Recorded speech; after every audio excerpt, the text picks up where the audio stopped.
శ్రీ మహాగణాధిపతయే నమః, శ్రీమాత్రే నమః. మాచిరాజ్ భక్తి ప్రేక్షకులందరికీ నమస్కారం.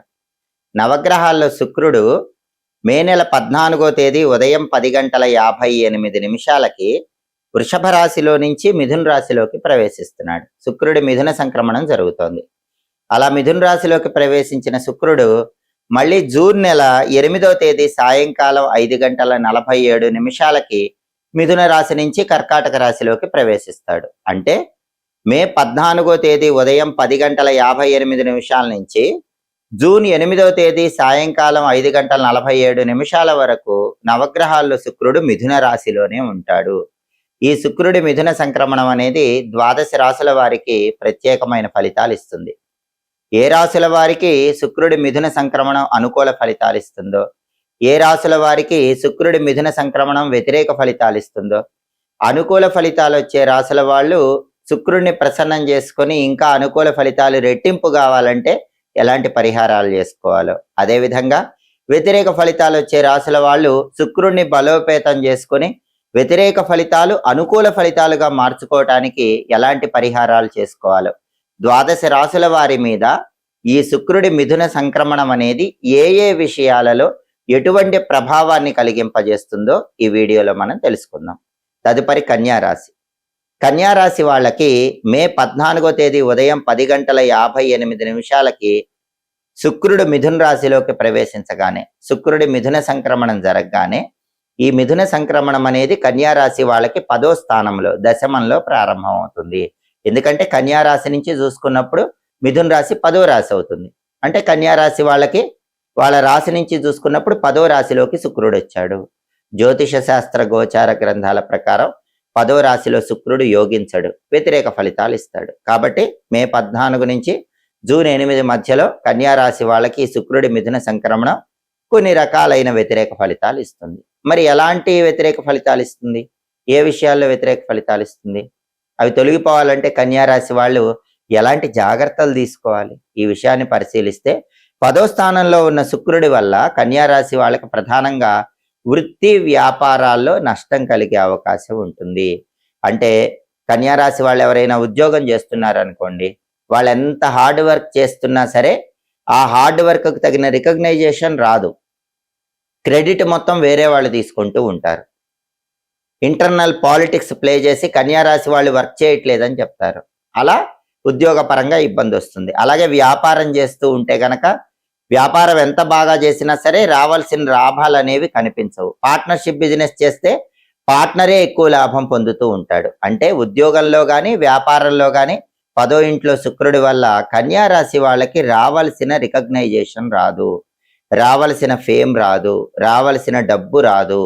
ఒక్కొక్కసారి ఉద్యోగ పరంగా కూడా వాళ్ళ తప్పు లేకుండానే కన్యారాశి వాళ్ళు అధికారులతో మాటలు పడే అవకాశం ఉంది, సహోద్యోగులతో డిఫరెన్సెస్ వచ్చే అవకాశం ఉంది. కాబట్టి కన్యారాశి వాళ్ళు జాబ్ చేసే వాళ్ళు ఏం చేయాలంటే బాస్తో సాధ్యమైనంత తక్కువ మాట్లాడండి, కొలీగ్స్తో ఈ టైంలో తక్కువ మాట్లాడండి, చిరునవ్వుతో ఉండండి, మౌనంగా ఉండండి, అడిగినంత వరకు సమాధానం చెప్పండి, అందరినీ కలుపుకొని వెళ్ళే ప్రయత్నం చేయండి.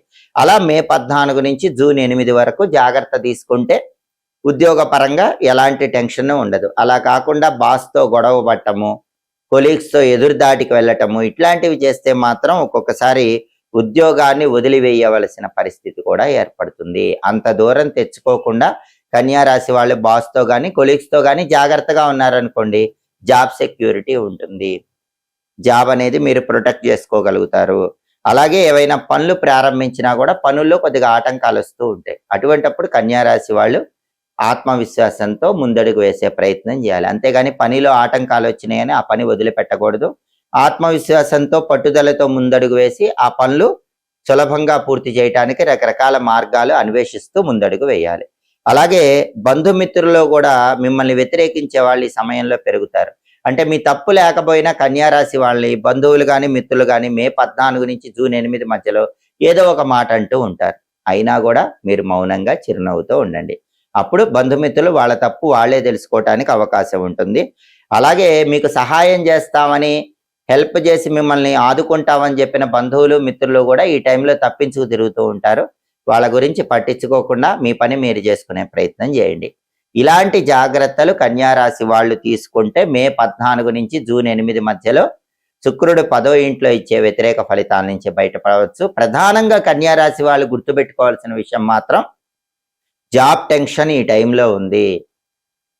సెల్ఫ్ రెస్పెక్ట్ కాపాడుకోవటానికి జాబ్ వదిలేయాల్సిన పరిస్థితి కూడా ఒక్కొక్కసారి వస్తుంది. తస్మాత్ జాగ్రత్త. అందుకే బాస్తో కానీ కొలీగ్స్తో కానీ జాగ్రత్తగా హ్యాండిల్ చేసుకుంటూ ఉంటే ఈ సమయంలో ఉద్యోగపరంగా ఉండేటటువంటి ఇబ్బంది నుంచి బయటపడచ్చు. దాంతోపాటు శుక్రుడికి సంబంధించిన పరిహారాలు పాటించుకోవటం ద్వారా కూడా శుక్రుడు ఇచ్చేటటువంటి ఈ రకమైన వ్యతిరేక ఫలితాలన్నీ కూడా అనుకూల ఫలితాలుగా మార్చుకోవచ్చు. మే 14వ తేదీ ఉదయం 10:58 నవగ్రహాలలో శుక్రుడు మిథున రాశిలోకి ప్రవేశించగానే, మిథున సంక్రమణం జరగగానే, ఈ శుక్రుడి మిథున సంక్రమణము 12 రాశులలో కొన్ని రాశులకు అనుకూల ఫలితాలు ఇస్తుంది, కొన్ని రాశులకు వ్యతిరేక ఫలితాలు ఇస్తుంది. శుక్రుడు మళ్ళీ జూన్ 8 5:47 సాయంత్రం మిథున రాశిలో నుంచి కర్కాటక రాశిలోకి మారతాడు. కాబట్టి జూన్ 8 సాయంకాలం 5:47 వరకు కూడా ఈ ఫలితాలన్నీ కూడా 12 రాశుల వారి మీద ప్రత్యేకమైన ప్రభావాన్ని కలిగింపజేస్తాయి. కాబట్టి 12 రాశుల వాళ్ళు మే 14 నుంచి జూన్ 8 మధ్యలో శుక్రుడిచ్చే అనుకూల ఫలితాలు రెట్టింపు కావాలన్నా, శుక్రుడిచ్చే వ్యతిరేక ఫలితాలు పూర్తిగా తొలగింపజేసుకుని వాటిని అనుకూల ఫలితాలుగా మార్చుకోవాలన్నా శుక్రుడికి సంబంధించిన సులభమైన శక్తివంతమైన పరిహారాలు చేసుకోవాలి. వాటిలో ముఖ్యమైన పరిహారం ఏంటంటే శుక్ర మంత్రాన్ని ప్రతిరోజు 20 సార్లు చదువుకోవాలి. శుక్రుడికి సంబంధించిన ఒక మంత్రం మంత్రశాస్త్రంలో ఉంది. ఓం ఘం శుక్రాయ నమః. ఇది మంత్రం. ఓం ఘం శుక్రాయ నమః. ఈ మంత్రాన్ని మే 14 నుంచి జూన్ 8 మధ్యలో ప్రతిరోజు 20 సార్లు చదువుకోండి. దానివల్ల శుక్రుడు సంపూర్ణంగా యోగిస్తాడు.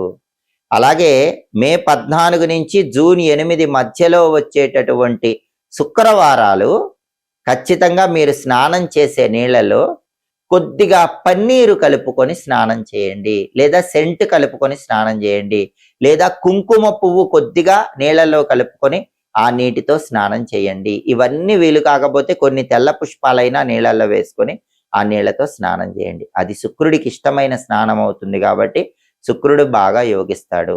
అదేవిధంగా మే 14 నుంచి జూన్ 8 మధ్యలో వచ్చే శుక్రవారాలు అలసందలు అంటే బొబ్బర్లు నానబెట్టి గోమాతకు తినిపించండి, లేదా కేజింబావు అలసందలు తెల్లటి వస్త్రంలో మూటగట్టి బ్రాహ్మణుడికి దానం ఇవ్వండి. ఇది ఎప్పుడు చేసుకోవాలి? శుక్రవారం ఉదయం 6 నుంచి 7 మధ్యలో కానీ, మధ్యాహ్నం 1 నుంచి 2 మధ్యలో కానీ, రాత్రి 8 నుంచి 9 మధ్యలో కానీ. శుక్రహోరా కాలం అంటారు. ఆ శుక్రహోరా కాలంలో మే 14 నుంచి జూన్ 8 మధ్యలో ఇది చేసుకుంటే కనుక శుక్రవారాలు సంపూర్ణంగా శుక్రుడి అనుకూలత కలుగుతుంది. అంతేకాకుండా శుక్రుడు యోగించాలంటే మే 14 నుంచి జూన్ 8 మధ్యలో వచ్చే శుక్రవారం ఉపవాసం ఉండండి. మే 14 నుంచి జూన్ 8 మధ్యలో ఎన్ని శుక్రవారాలు వస్తే అన్ని శుక్రవారాలు ఉపవాసం ఉండండి. ఉపవాసం ఉండి రాత్రికి పాలతో చేసిన పాయసం తినండి. అప్పుడు శుక్రుడు తొందరగా యోగిస్తాడని జ్యోతిష శాస్త్ర గ్రంథాల్లో చెప్పారు. అలాగే ప్రతి గ్రహానికి కూడా అధిష్టాన దైవాలు ఉంటారు. గ్రహం అనుకూలించాలంటే, వ్యతిరేక ఫలితాలు పోవాలంటే అధిష్టాన దైవాన్ని ప్రసన్నం చేసుకోవాలని జ్యోతిష శాస్త్రంలో చెప్పారు. శుక్రుడికి అధిష్టాన దైవం రాజరాజేశ్వరి అమ్మవారు, లలితా పరమేశ్వరి అమ్మవారు. కాబట్టి మే 14 నుంచి జూన్ 8 మధ్యలో వచ్చే శుక్రవారాలు లలితా అమ్మవారిని పూజించుకుంటే అద్భుత ఫలితాలు కలుగుతాయి. లలితా సహస్రనామ స్తోత్రం వింటే మంచిది, లేదా రాజరాజేశ్వరి అష్టకం వింటే మంచిది, దేవి ఖడ్గమాల స్తోత్రం వింటే మంచిది, శ్రీచక్రార్చన చేస్తే మంచిది. ఇవేవి చేయలేని వాళ్ళు ఈ సమయంలో వచ్చే శుక్రవారాలు ఓం శ్రీ రాజమాతంగి అయి నమః అనే మంత్రాన్ని 21 సార్లు చదువుకున్నా కూడా శుక్రుడిచ్చే వ్యతిరేక ఫలితాలు తొలగిపోయి సంపూర్ణంగా అనుకూల ఫలితాలు పొందవచ్చు. అలాగే ఎవరైనా సరే మే 14 నుంచి జూన్ 8 మధ్యలో వచ్చే శుక్రవారం దగ్గరలో ఉన్నటువంటి అమ్మవారి ఆలయానికి వెళ్ళండి. అమ్మవారి ఆలయంలో ధ్వజస్తంభం దగ్గర ప్రమిదలో నువ్వుల నూనె పోసి లేదా ఆవు నెయ్యి పోసి దీపాన్ని వెలిగించండి. అమ్మవారి ఆలయంలో శుక్రవారం ఈ సమయంలో ధ్వజస్తంభం దగ్గర దీపం పెట్టినా కూడా శుక్రుడి సంపూర్ణమైన అనుకూలత పెరుగుతుంది. అలాగే మే 14 నుంచి జూన్ 8 మధ్యలో వచ్చే శుక్రవారం పూట మధ్యాహ్న సమయంలో అంటే మిట్ట మధ్యాహ్న సమయంలో 1 గంట నుంచి 2 గంటల మధ్య ప్రాంతం శుక్రహోరలో ఎవరైనా బ్రాహ్మణుడికి ఒక అరిటాకులో కేజీ బియ్యము, తెల్లటి వస్త్రాలు, సెంటు బాటిలు, కుంకుమ పువ్వు ప్యాకెట్ ఉంచి కనుక దానం ఇచ్చినట్లయితే దానివల్ల శుక్రుడిచ్చే అనుకూల ఫలితాలు రెట్టింపు అవుతాయి. ప్రతికూల ఫలితాలన్నీ తగ్గిపోయి వాటిని అనుకూల ఫలితాలుగా కూడా మార్చుకోవచ్చు. వీటిలో ఏవైనా సరే పరిహారాలు చేసుకోండి.